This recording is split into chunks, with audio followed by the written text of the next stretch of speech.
Please welcome to the stage our next presenter, Sophia Haase.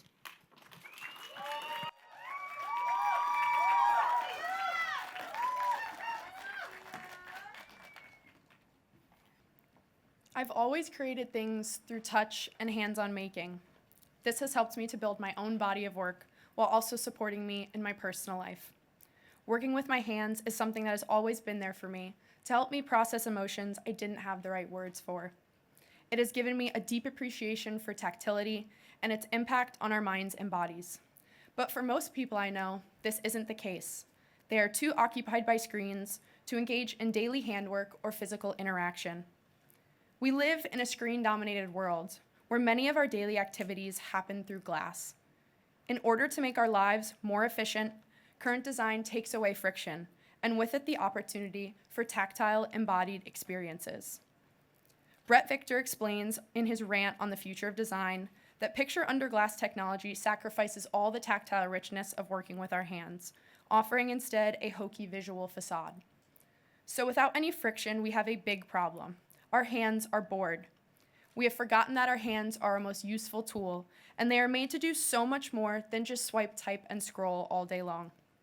Inactive hands is the main problem, but it's not exactly where my research started. I was interested in the idea of nostalgia.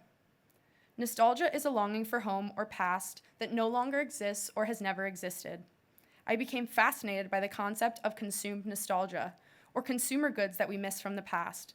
So I compiled a timeline of products that people miss through the decades. I went deeper to learn about nostalgia and understand the reason for its reemergence. I found that people turn to nostalgia as a coping mechanism because they feel uneasy with what is going on in the world. They long for simpler and better times. But I noticed another issue. Companies are taking advantage. They are referencing nostalgic aesthetics in their products superficially, not to encourage better behaviors, but as a way to get us to buy more stuff.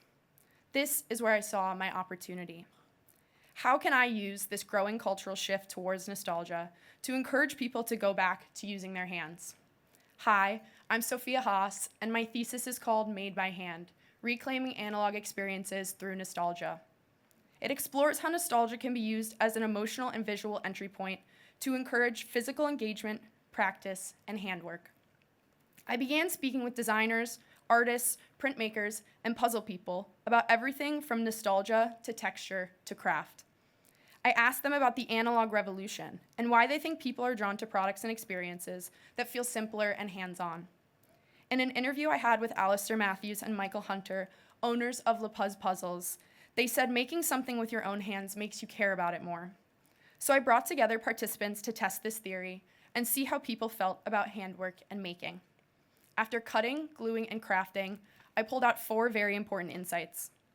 Users are drawn to low-skill forgiving materials because they remove the fear of doing it wrong. Game-like frameworks make people more willing to engage because the activity feels playful rather than goal-driven. Hands-on activities must be easy to start and accessible in order to help people stop and slow down. And finally, the barrier to making isn't motivation or interest, but the friction of setup, cleanup, and lack of space. From these insights, I was able to see my areas of opportunity, a starting point for my projects. My very first exploration was into the benefits of low-skill forgiving materials. This is a cutout a day, a paper experiment I completed by collecting and cutting out 1 scrap of paper each day. I enjoyed the process so much that I wanted to share my love of paper with other people, so I created Clipped for paper people. Clipped is a service that helps people identify scrap paper and provides them with clear ways to transform that paper into something new. Here is a simple piece of paper, something reminiscent of hardcover books and handwritten letters, a world before internet. There are so many different ways to transform this simple piece of paper, but I found that online directions or store-bought guides don't support the user through the entire process of upcycling. Clip suggests activities, breaks down the work into steps, and offers guidance from a community of other paper people along the way. First, you collect paper you would normally discard. Then you snap a picture of all the pieces. Next, Clip suggests projects based on that specific type of paper and provides step-by-step instructions or videos to learn. Finally, you can share finished work with the Paper People community and even add your own projects with directions to help others. Clip subscribers also receive a weekly wrapped paper report to show their paper personality and see the benefits of upcycling paper. From the feedback I got from Clipped, I found that people enjoyed the community that comes along with the service. I wanted to build a new product with an increased level of social interaction, and what better way for people to use their hands together than games? Games have always been a big part of my family, and a way for me and the people in my life to thoughtfully engage together. And when I talked with my participants, they felt the same. All of them preferred playing games with friends and family as opposed to by themselves. I decided to focus on a standard 52 deck because it's small, portable, and there are so many different ways to play. So I wondered, how can I use card games as a social analog activity to bring people together through play? The same participants also reported they often forget game instructions, and directions online are confusing and hard to follow. So I set out to make a better way to teach and learn card games together with a new option to invent your own. Introducing Pocket Pair, a better way to learn and enjoy card games together. It's a simple and nostalgic app that allows individuals to learn classic card games as well as come up with new ones. Pocket Pair encourages hands-on interaction in a casual yet gamified way and allows friends to learn the rules together so they can put down their phones and get back to playing. This app is inspired by early intuitive interfaces, helping you to easily discover new card games and save all of your favorites in one spot so you can come back to them at any time. Pocket Pair is different from searching directions online or other apps because it allows you to input rules for games you create or even add in specific house rules. I imagine the world with my new app and how I could urge others to get involved.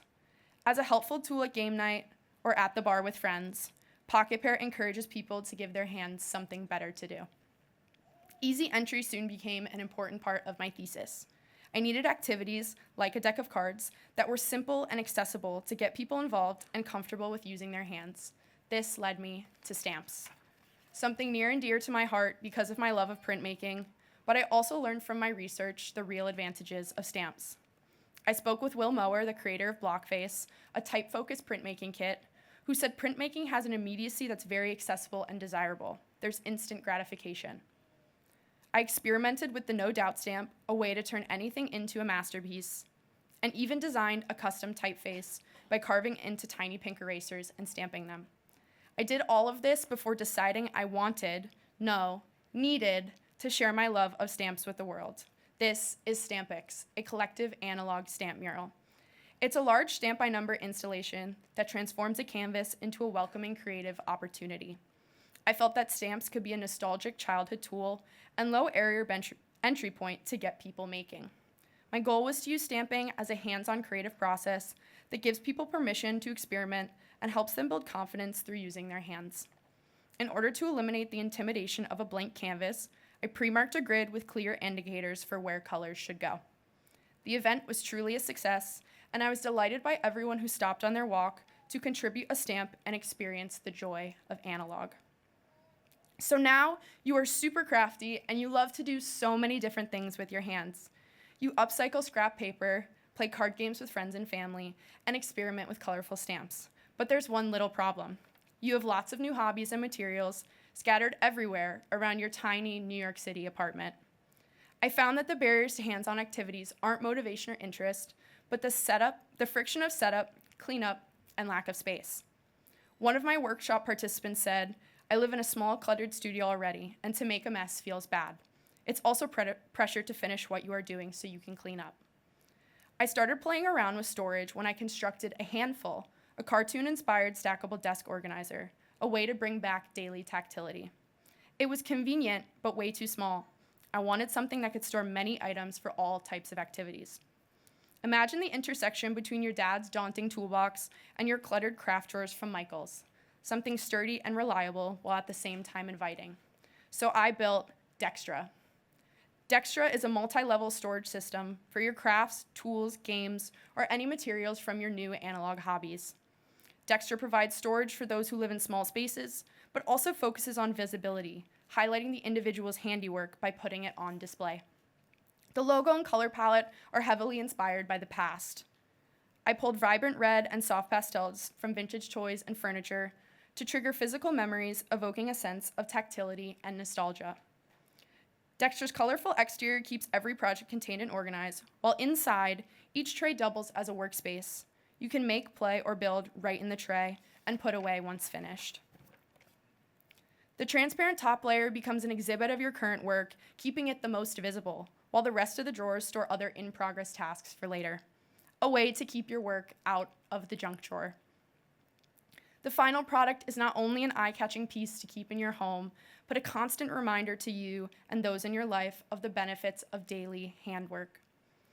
In a world where so much happens on screens, this is a reminder that our hands still matter, that there's value in trying, doing, and making.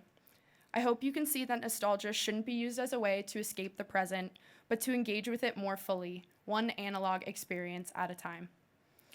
Thank you to my dad, my mom, Andy and James, and all of my family watching near and far. I couldn't have done this without you. To my class and my friends in the program, and finally to Alan and Sinclair for your guidance. Thank you.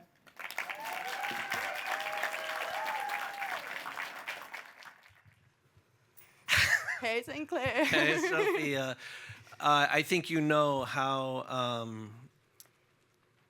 much we share in this. When I first became director of the Visible Futures Lab, the previous director said they hired a Luddite to run the VFL. And while you were doing this thesis, I was exploring a new direction for our curriculum, which is similar. And it begs the question, and this kind of goes to Tong's thesis, we can't just put new technologies down. Mm-hmm. So how do we get more handwork into technologies that seem to be innovating in a direction of leisure and avoiding menial work? How do we get using our hands back into digital tech? In my research, I found some companies that were going back to more analog features in their products, like buttons or cords and things like that, which I appreciate, but I think that the real way has to be in the technology itself.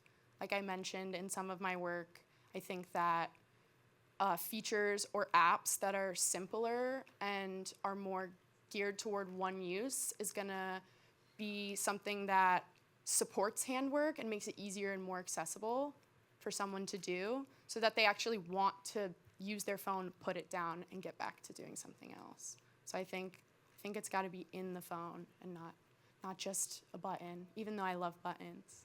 Buttons and knobs, knurling, more knurling. More knurling. Yeah. Bigger knurling. Complex knurling. All right. Yeah. Big textures. Wonderful. Thank so you. much work, so much energy and joy. Thank you, Sophia. Thank you, Sinclair.